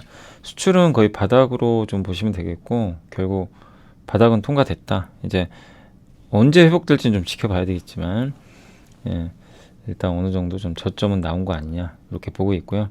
고용 시장은 여전히 강력해요. 미국의 고용은 정말 이렇게 그러니까 금리를 올렸는데도 미국 경기는 정말 단단한 것 같습니다. 그리고 이게 미국의 건설 지출, 이 그래프 많이 보여드렸죠. 이거 비슷한 것들. 굴삭기가 왜 좋은지. 이만큼 건설을 많이 하고 있어요. 미국이 정말 역대급입니다. 역대급. 근데 지금 바이든 정부 제조 프로젝트 발표 규모인데 배터리, 자동차, 전기차, 재생에너지, 반도체 얘기는 안 해요. 그죠? 이렇게 하는데 뭐 배터리는 비교도 안 될 정도로 이렇게 투자금이 어마어마합니다. 여기 보면 그래서 이 많은 공장들이 지어지고 여기에 반도체가 들어가는데, 반도체 아직 좀 반영을 못한 것 같다 이런 내용이고, 코스피 저점은 어쨌든 이제 계단식으로 단계적으로 올라가고 있다. 그러니까 상승장이죠. 기업 이익 추정치도 올라가고 있고요. 이 부분은 좋고, 근데 이제 다만 내년 11월에 대선 있는 거 아시죠? 미국. 그때는 이제 그 전후로는 좀 조심하셔야 될 게, 만약에 바이든이 되면 상관이 없어요. 바이든이 되면 계속 이대로 가는 거예요. 근데 트럼프가 만약에 또 된다. 트럼프 나오려고 하잖아요. 트럼프는 아시죠? 친환경에 반대하는 사람이에요. 그럼 친환경주가 한번 급나갈 수도 있겠죠. 그러니까 이 부분은 지금 고민할 단계는 아니고 내년 여름부터는 한번 고민을 해볼 필요는 있습니다. 내년. 근데 IT 업종은 상관없대요. 누가 되든 뭐 상관없는데, 친환경 업종은 분명하게 민주당 색깔이 뚜렷하니까 미국에서 내년 대선은, 그러니까 그 부분은 내년에 한번 고민해 보시면 되겠고, 그 다음에 한국은 중국을 공급망에 대체하는 중요한 퍼즐 중에 하나다. 그래서 이거를 알타시아라는 용어를 썼나 봐요. 그러니까 영국의 이코노미스트가 한국을 비롯한 주요 아시아 14개국을 중국을 대체할 국가 꼽았다고 합니다. 그래서 중국의 GDP보다는 좀 못하지만 인구는 더 많고, 여기 인도가 들어가 있겠죠. 고급 인력 더 많고, 시간당 평균 임금은 더 싼 데도 있고 더 비싼 데도 있고, 수출액은 뭐 당연히 더 알타시아. 그러니까 알타시아를 다 합치면 중국을 능가한다는 얘기예요. 그런 지금, 근데 그 중에 또 한국도 중요한 역할을 차지하고 있다 이렇게 보시면 되겠고, 한국의 주요 수출국 비중은 이제 아마 역전될 가능성도 있어요. 이거는 구조적인 현상입니다. 중국 비중이 주는 건 중국 경기도 문제지만 구조적인 요인이 있죠. 우리 공부했죠, 그건. 그리고 한국 대미 수출 통계에서 우리나라는 보통 미국의 완제품을 옛날에 많이 수출도 하고 그랬는데 점점 중간재가 더 늘어나고 있습니다. 요 막대기 회색 보이시죠? 이게 점점 밑으로 커지죠. 이게 중간재예요. 중간재가 뭐죠? 어떤 제품을 만든, 예를 들면 이게 스마트폰에 들어간 카메라가 중간재죠. 반도체, 디스플레이 다 중간재인데, 이게 다 옛날에는 중국으로 갔단 말이에요. 근데 이제는 미국으로 간다는 얘기죠. 미국에 가는 중간재, 이게 늘어나고 있다. 이렇게. 그러니까 미국 비중이 이제 어떻게 보면 중국을 대체할 시장들이 늘어나고 있다는 얘기가 되겠죠. 실제 한국 기업들의 투자도 이렇게 많아지고 있고요. 그 메모리 계층도를 보시면은 HBM 메모리, 그러니까 밑에가 이게 낸드고요. D램, 이게 가장 메인이죠. 근데 그 위로 HBM이 있어요. 하이닉스가 제일 잘하죠. 여기에 애플의 비전 프로에도 하이닉스가 이거 공급한다는 얘기가 좀 있었죠. 한국 기업들의 몸값이 올라간다는 얘기예요. 근데 엔비디아 시총에 얼마죠? 그 엔비디아 시총이 1000조가 넘죠. 20분의 1도 안 되는 것 같죠? 20분의 1인가요? 그죠? 20분의 1인가? 10분의 1인가? 아마 그럴 거예요. 그러니까 엔비디아 시총이 턱없이 지금 부족한 하이닉스는 좀 상황이죠. 그만큼 아직은 인정을 못 받고 있는데 이런 기기들이 계속 나옴으로 인해서 한국 기업들의 어쨌든 그 성장은 더 나오지 않을까 이렇게 기대를 하고 있는 것 같습니다. 아무튼 주요 유망 업종은 매출이 좋거나 수주가 좋거나 이런 걸 좀 꼽아주셨고, 매출 쪽은 조선, IT 부품, 방산 우주항공, 인프라 수주, 뭐 전기 장비, 여기 이제 2차 전지 장비 같은 기업들이 들어가 있겠죠. 그리고 건설기계, 뭐 굴삭기 쪽이고, 그 다음에 선호 업종은 반도체, AI, 헬스케어 이런 것들을 이제 NH에서 꼽아줬으니까 참고하시면 되겠고, 또 참고로 우리가 생각해야 될 거는 어쨌든 지금 전력망 부족해요. 신재생 에너지를 생산하면 뭐합니까? 그거를 전력을 뽑아서 보내줘야 되는데 이게 미국은 노후화돼 있잖아요. 부족하고. 그래서 거기 들어가는 ESS, 전력망, 전선 이런 게 다 필요한 거죠.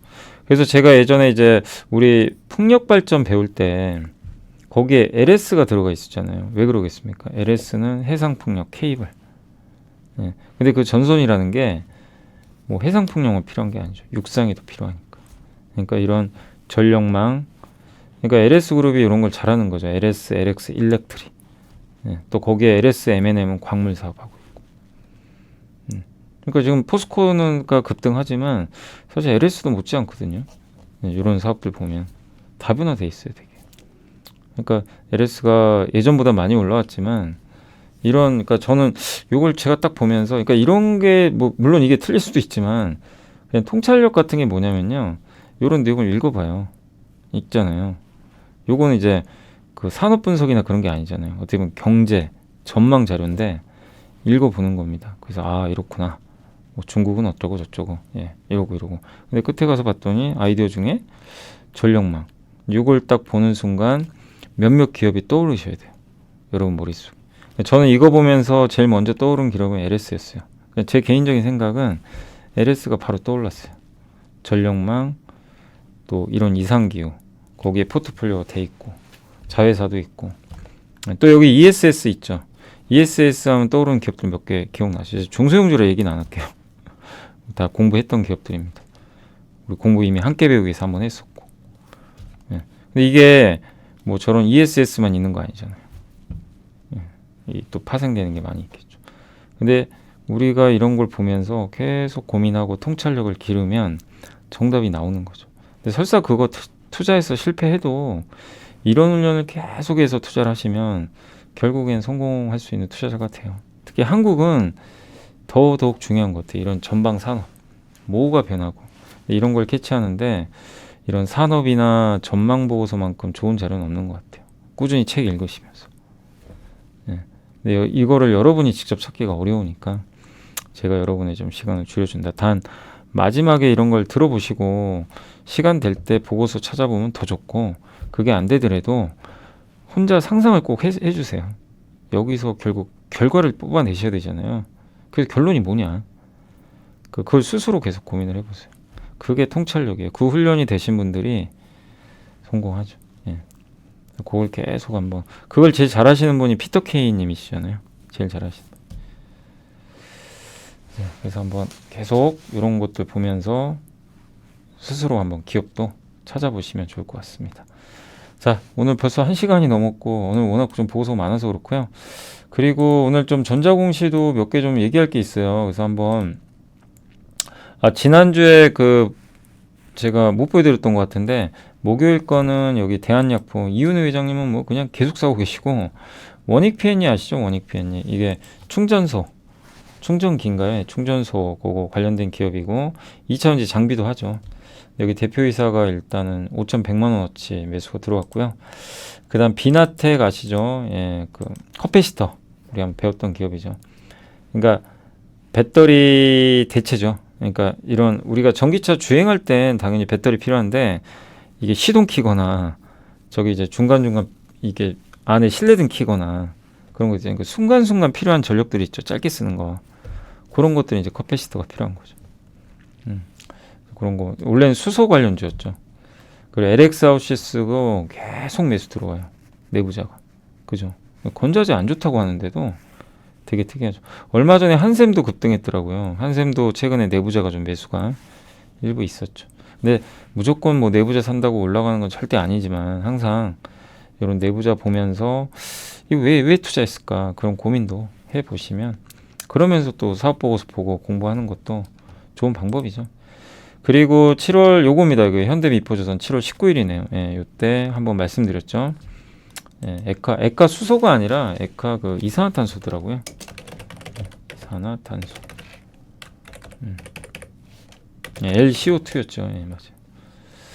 에카 이산화탄소 운송선이었고 그 다음에 당시에 그 DYPNF는 요새 좀 주가 오르더라고요. 다행히 그때 뭐 CFD 계좌 때문에 그냥 곤두박질 쳐가지고. 근데 S-오일의 샤인 프로젝트에 실로라고 분체 이송하잖아요. 이렇게 우리 한번 함께 배우기 시간에 제가 보여드렸던 것 같은데 이렇게 큰 유리관에다가 화학 공장에서 분체 있죠. 이런 가루들을 쭉쭉 보내주는 그런 거죠. 근데 그 분체들을 보관하는 용기가 바로 실로입니다. 실로. 이렇게 로켓처럼 생겼어요. 한번 제가 보여드렸던 것 같아요. 로켓처럼 이렇게 큰 철판인데 거기에 보관하는 거죠. 그거를 이제 현대 엔지니어링에 공급을 하고 있고 그 다음에 이제 이번에 나왔던 것 중에 아까 제가 화신 말씀드렸죠. EM 플랫폼 그거예요. 그 공급계야. 이렇게 현대모비스에. 그래서 이런 것들이 여러분이 딱 나오면 전자공시에 딱 밤마다 보실 거 아니에요. 보시면 궁금하면 여러분이 한번 직접 찾아보세요. 보고서 나오기도 전에 이미 보고서 나왔지만 저 EM 플랫폼이 뭘까? 그럼 검색하면 나와요. 실제 나옵니다. 실제 EM 플랫폼이 뭐고 어떤 건지 기사도 나와 있어요. 저 다 찾아봤거든요. 네. 그래서 날짜도 적혀 있죠. 25년. 아, 그럼 현대모비스가 2025년 11월 15일에 이 플랫폼 내는구나. 날짜까지 적혀 있습니다. 예. 그러니까 현대모비스 저 플랫폼을 만드는데 배터리 팩 있죠. 케이스. 그거는 화신이 공급을 해요. 그러니까 일부를 여기가 담당하는 거죠. 예. 아, 그러면 새로운 플랫폼이 25년부터 나오겠구나. 우리가 추정을 할 수도 있죠. 그죠? 예. 그래서 계속 이런 식으로 계속 스스로 고민해 보시면 좋겠고 YC캠은 혹시 뭔지 아세요? 요거 제가 한번 설명해 드릴게요. 이게 영창케미칼이라고 아시죠? 이게 신규 상장 기업인데 잊혀진 반도체 기업이에요. 그러니까 아무도 관심 없죠. 지금 주가도 안 갔어요. 저도 깜짝 놀랐어요. 저도 이제 관심 안 갖고 있다가 지난주 금요일 날 이제 제가 저녁에 보잖아요. 집에 가서 한번 보는데 YC캠이 뭐지? 이게 이름이 바뀐지도 사실 모를 정도로 요새 많은 분들이 관심 영창케미칼에 이름을 바꿨습니다. 근데 신규 시설 투자를 했어요. 그래서 이제 봤죠. 용인의 반도체 클러스터. 거기 용인 쪽에 삼성도 이제 앞으로 반도체 짓잖아요. 또 SK하이닉스도. 근데 그거 신규 시설 투자하는데 금액이 굉장히 큽니다. 500억. 23년부터 시작을 해요. 그러니까 이제 아마 용인 클러스터 만들면서 같이 투자를 하는 것 같아요. 그러니까 지금 당장의 효과보다는 좀 장기적인 거죠. 근데 거기 들어가서 이제 하겠다라고 좀 나와 있고 아마 하이닉스 아닐까 이렇게 추정은 하고 있어요. 근데 이런 것들은 궁금하시면 이제 회사에 바로 전화하면 됩니다. 이게 도대체 어떤 투자냐? 그러면서 이제 알아내는 거예요. 굳이 탐방 안 가셔도 돼요. 이렇게 전화해서 궁금한 것만 딱 캐치해서 메모하시면 되겠고 요거는 제가 직접 한번 찾아본 거예요. 옛날 자료 이렇게 추적도 하고 해가지고 신문 기사도 찾아보고 저기 신한투자증권 그러니까 요게 뭐냐면 EM 플랫폼 아까 방금 말씀드렸잖아요. 이런 것들을 여러분들이 직접 찾아보세요. 예, 다 할 수 있습니다. 저 공시 보고 그러면 신한투자증권에 나온 자료랑 이 GMP랑 뭔 차이가 있냐.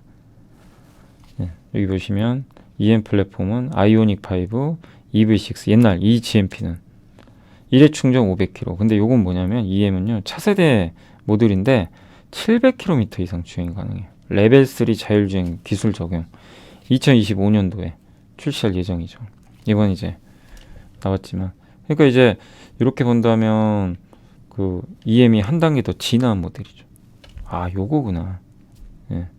요게 EM 플랫폼이라는 건 아니에요. 요 밑에 이제 들어간 요게 플랫폼인데 그렇게 해서 여러분이 직접 정리를 하시는 거예요. 그것도 하나가 뭐냐면 YC캠이라고 있어요. 그러니까 공시 나왔죠. 근데 YCK 뭔지 몰라요 지금. 나 도대체 모르겠어요. 그럼 찾아보면 됩니다. 그래서 이렇게 PPT로 만드시든가 직접 뭐 손으로 메모를 하시든가 해놓으시면 좋아요. 관심 없으면 안 하면 되고. 그래서 이제 저도 찾아봤어요. 주말에 신한투자증권 자료도 찾아보고 증권사 보고서 다 검색했어요. 그러니까 옛날에 공부한 기억이 나요. 제가 분명히 공부했어요. 이 기업 저도 기억이 나요. 그러니까 다시 공부하니까 또 새롭더라고요. 안 본 지가 꽤 돼가지고. 그래서 다시 한번 좀 봤더니 린스라고 있어요. 린스. 예, 린스가 우리 그 포토리소그래피 공정, 노광 공정 아시죠? 그러니까 뭐냐면은 그 노광 공정이 그거잖아요. 이 마스크에다가 회로 그린 다음에 위에서 빗을 딱 쏴가지고 웨이퍼에다 그림 그리죠. 예, 그 회로 하는 거죠. 근데 그 그림 그릴 때 뭐가 필요하죠? 포토레지스트, 감광액. 그걸 만드는 회사가 동진세미캠. 한마디로 동진세미캠 경쟁사예요. 어떻게 보면. 예, 물론 크기는 작지만.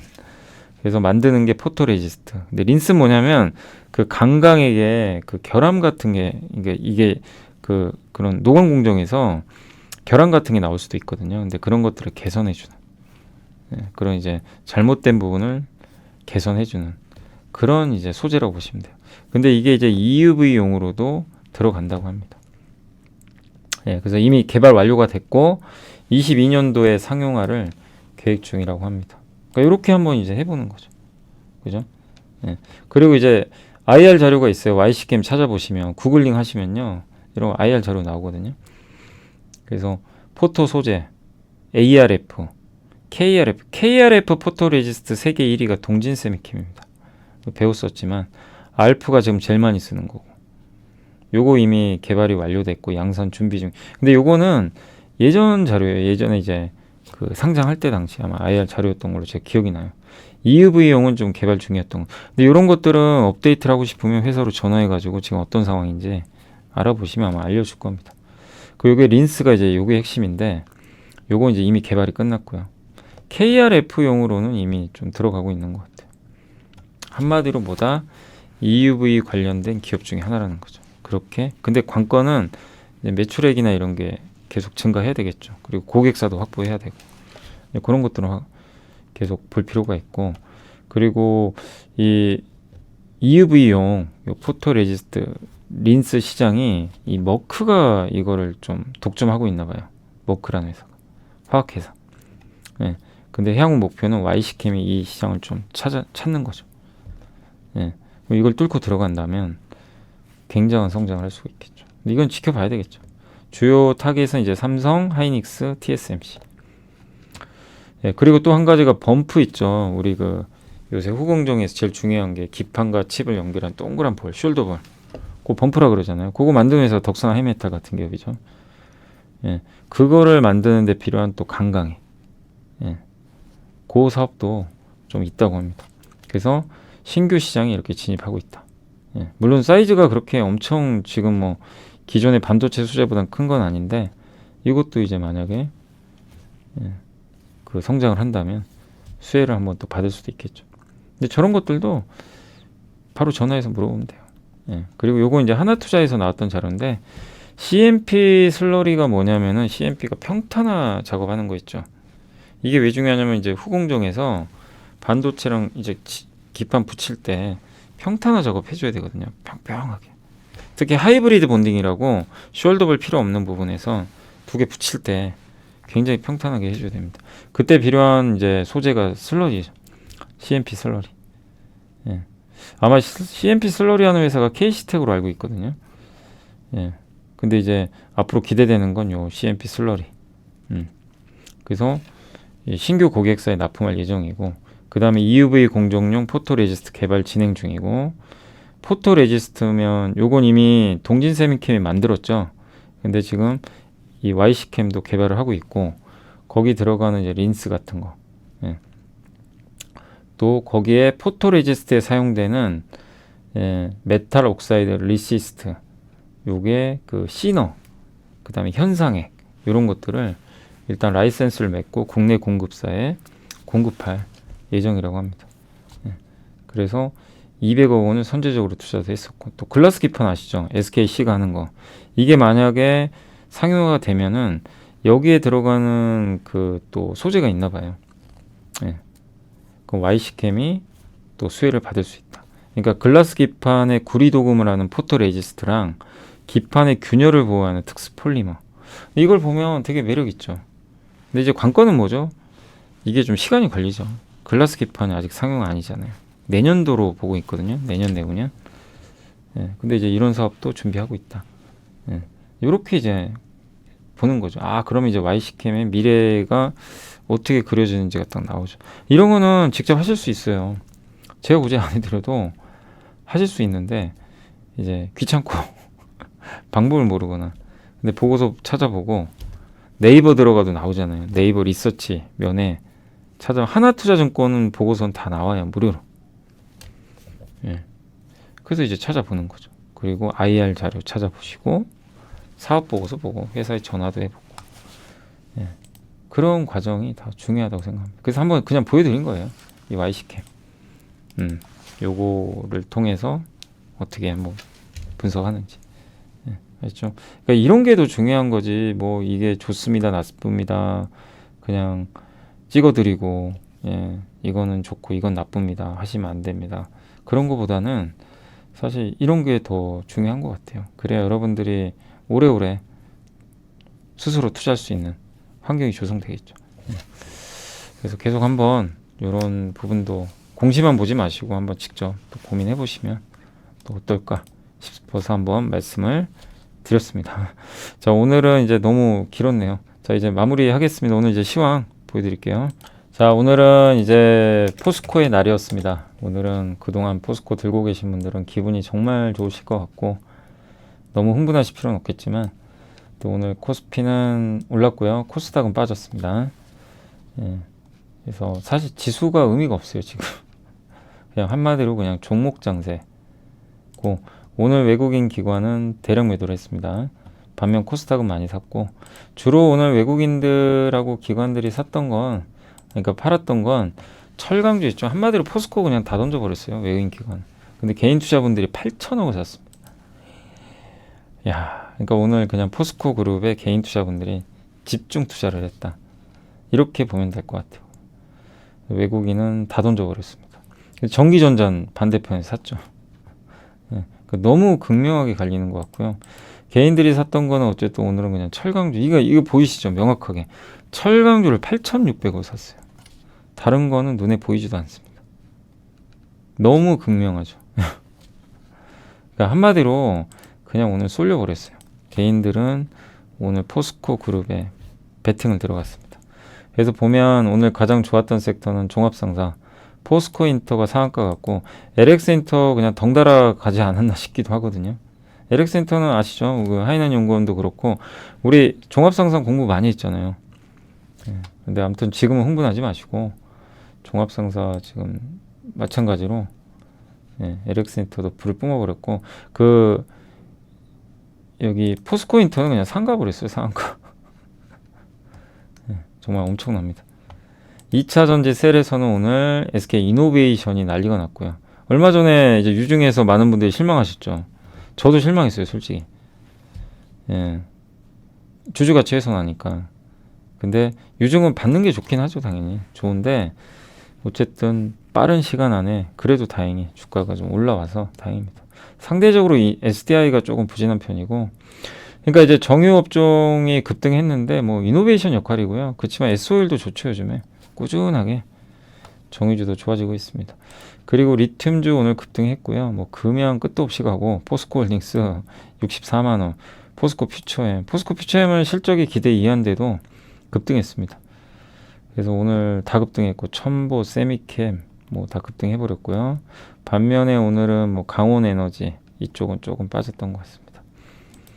2차 전지 장비주도 뜨거웠습니다. DENT가 폭등을 했고, 윤성 FNC 좋았고요. 다만 이제 이쪽도 일부 기업이 좀 쏠림이 좀 심했던 것 같아요. 또 빠진 기업은 또 빠졌어요. 그러니까 편차가 좀 되게 심했고, 철강주가 간 건 아니죠. 예, 그죠. 포스코 그룹이 간 거죠. 그리고 2차 전지 소재 오늘 나노신 소재 아까 보고서 한번 보여드렸죠. 예.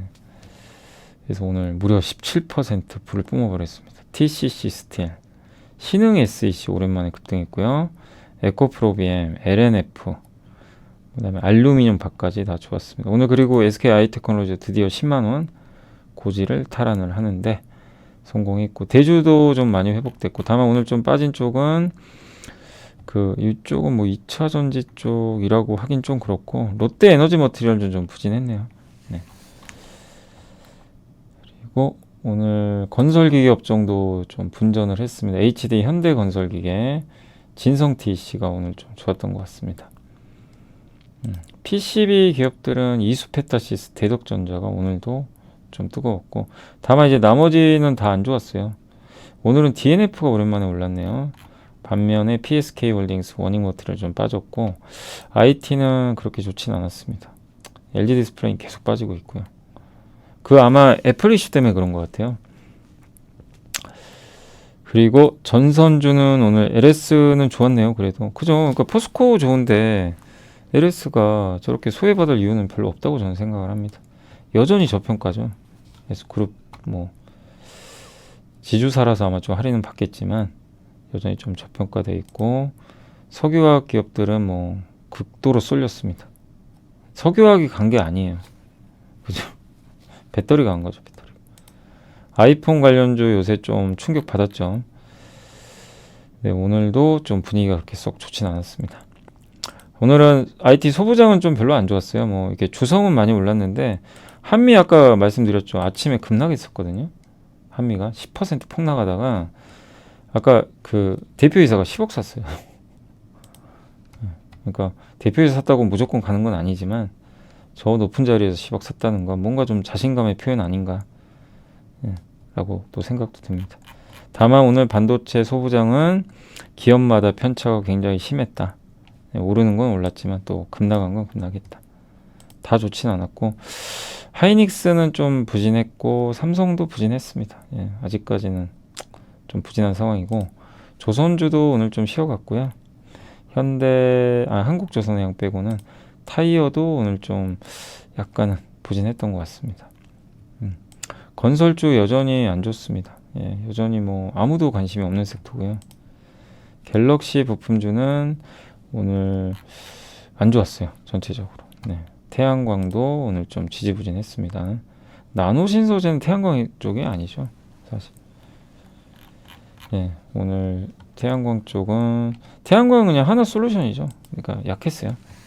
태양광 쪽은 인터넷도 좀 약했고, 요새 백화점주 좋았지만 오늘은 조금 빠졌습니다. 풍력도 오늘 좀 부진했습니다. SK 오션플랜트는 요새 좀 좋아요. 분위기 굉장히 좋죠. 올라오는데 다른 섹터는 전체적으로는 좀 부진했던 것 같습니다. 편의점도 여전히 부진하고, 보험사, 보톡스, 그러니까 이제 나머지 섹터는 다 급락해 버렸어요. 웹툰 관련주 뭔가요? MBT 여기가 급락을 했고, 신규 상장한 Y랩 이쪽이 좀 많이 빠졌고요. 광고 쪽도 여전히 분위기가 썩 좋지는 않습니다. 계속 지금 흘러내리는 것 같아요. 그러니까 이게 뭔가 성장이 안 나오는 섹터는 그냥 끝도 없이 빠지는 악순환의 고리가 이어지고 있습니다. 그러니까 이런 건 좀 안타깝죠. 그냥 이게 왜냐면요, 수급 때문에 그래요. 수급도 일부 너무 한쪽으로 쏠리니까 반대편에 있는 쪽은 그냥 무너져 버리는. 해운주는 오늘 HMM이 좀 안 좋았습니다. 이 연구체 있죠, 전환사체, 전환 우려가 좀 큰 것 같아요. 통신 장비는 정말 끝없는 지금 참 늪에 빠진 것 같고요. 너무 분위기 안 좋고, 엔터주도 요새는 좀 밀리고 있습니다. 요새 엔터도 그렇게 썩 상황이 좋지 않은 것 같아요. JYP도 좀 많이 빠졌고요. 그리고 오늘은 바이오도 지난주 금요일 상승을 연결이 되질 못했던 것 같아서 좀 아쉽긴 합니다. 한마디로 오늘은 다른 업종들은 다 급락하고 포스코 그룹이 아니면 주식이 아닌 듯한 그런 좀 모습이 오늘 연출했습니다. 한마디로 포스코 그룹 갖고 계신 분들은 기분 좋은 좀 하루였고, 다른 분들은 대부분 유쾌하지 않은 그런 하루였던 것 같습니다. 그래서 오늘 이제 보면 극도의 쏠림이죠. 보시면 급락한 건 급락하고, 이렇게 포스코 그룹은 상한가도 가고 쏠림이 굉장히 심했습니다. 그래서 오늘 편차가 너무 컸다. 라고 보시면 되겠습니다. 그러니까 이건 뭐 그냥 뭐라고 얘기를 못할 것 같아요. 오늘 그냥 한마디로 포스코 그룹의 그냥 날이었다. 예, 한국 주식시장을 포스코가 지배했다 라고 봐야 할 정도의 그냥 날이 아니었나. 그나마 한미반도체가 자존심 좀 살렸다 라고 봐야 될 것 같습니다. 너무 좀 어려운 상황이에요, 사실. 그렇지만 우리가 생각해야 될 거는 좀 수급이나 회사의 성장성에 문제 없는데, 오늘 같은 날 수급 때문에 급나간 기업도 많아요. 근데 그런 기업들은 오히려 기회를 활용하면 돼요. 너무 스트레스 받으실 필요 없고, 예. 그리고 또 반대로 너무 이렇게 한쪽으로 치우친 업종들은 또 너무 흥분하실 필요는 없고 좀 냉정하게 또 보시는 것도 좋을 것 같습니다.